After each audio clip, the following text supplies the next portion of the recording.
ke pasar Tanah Abang pernah, Pak?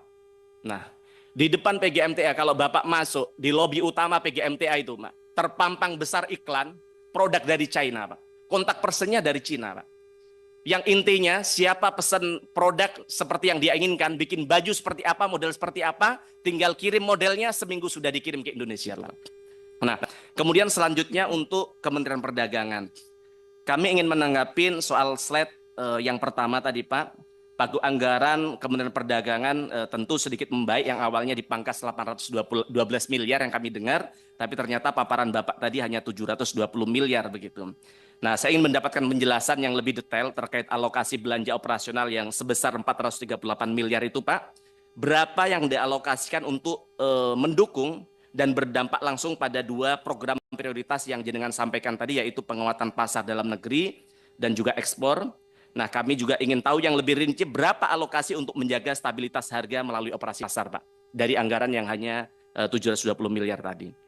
Nah, kemudian terkait 3 program prioritas dari Bapak tadi, yaitu pengamanan pasar dalam negeri, perluasan pasar ekspor, dan UMKM bisa ekspor, Pak. Nah, soal pengamanan dalam negeri ini, Pak.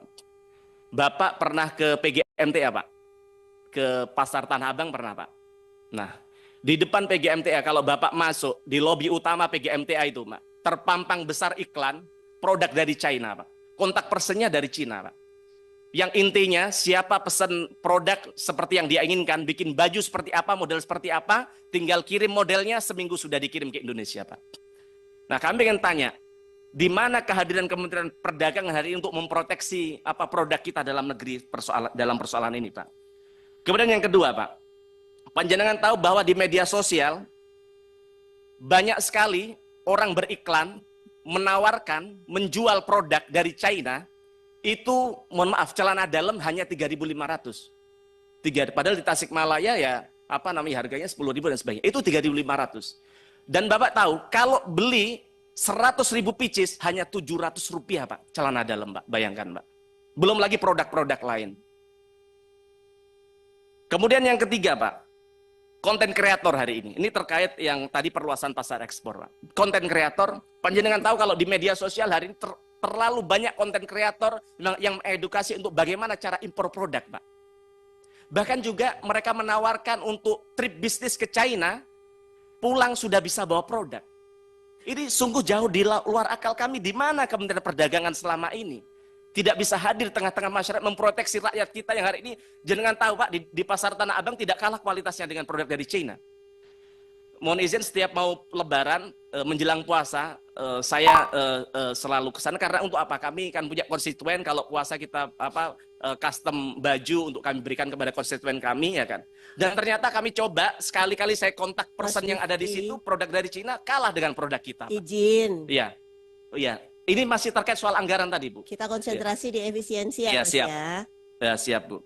Tapi Terima begini, Bu, kasih. harapan kami sebenarnya ini masukan dari kami. Rapat ini kan selalu buru-buru, ya kan. Yang kedua, harapan kami nyari waktu Pak Menteri yang sedang tidak sibuk, Bu. Karena kami tidak ada waktu lagi untuk bagaimana menyampaikan, karena sekian lama, Silakan. 6 bulan baru bisa ada waktu ketemu mereka. Punya hak untuk bicara. Siap.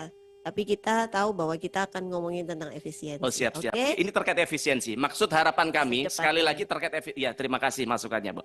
Tapi sekali lagi terhadap hal yang kami sampaikan tadi, Pak Menteri. Jangan sampai kemudian dengan adanya efisiensi anggaran tadi, belum efisien saja, rakyat kita sudah tidak diproteksi. Bagaimana kemudian dengan adanya proteksi, dengan adanya efisiensi ini, rakyat kita semakin dibiarkan, mereka hanya kemudian hanya bisa mencari jalan dengan caranya sendiri, sehingga mereka tidak merasa bahwa negara hadir di tengah-tengah kita.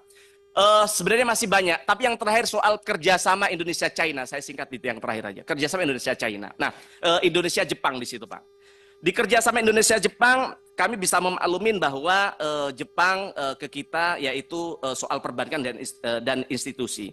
Tapi yang di luar akal kami, Pak, di bab yang Bapak sampaikan tadi, yaitu yang soal Indonesia, kita ini akan terlibat dalam properti dan juga bisnis properti dan juga satu lagi tadi. Nah, yang kami ingin tanyakan gini. Memang ada orang Indonesia yang mau bisnis properti ke China, Pak, ke Jepang, Pak. Kalau panjenengan tahu bahwa di Jepang hari ini banyak sekali rumah-rumah kosong yang bahkan diberikan secara gratis kepada masyarakat, begitu, Pak. Nah, sehingga harapan kami bisa berikan atau dijaki untuk bagaimana hal lain yang memang dibutuhkan oleh rakyat Indonesia, misalnya di soal pertanian dan sebagainya. Itu aja dari kami. Wassalamualaikum warahmatullahi wabarakatuh. Waalaikumsalam. Terima kasih Mas Mufti. Selanjutnya Pak Sartono. Ya. Terima kasih, pimpinan. Iya, anggaran ya. Baik, kami ingin fokus kepada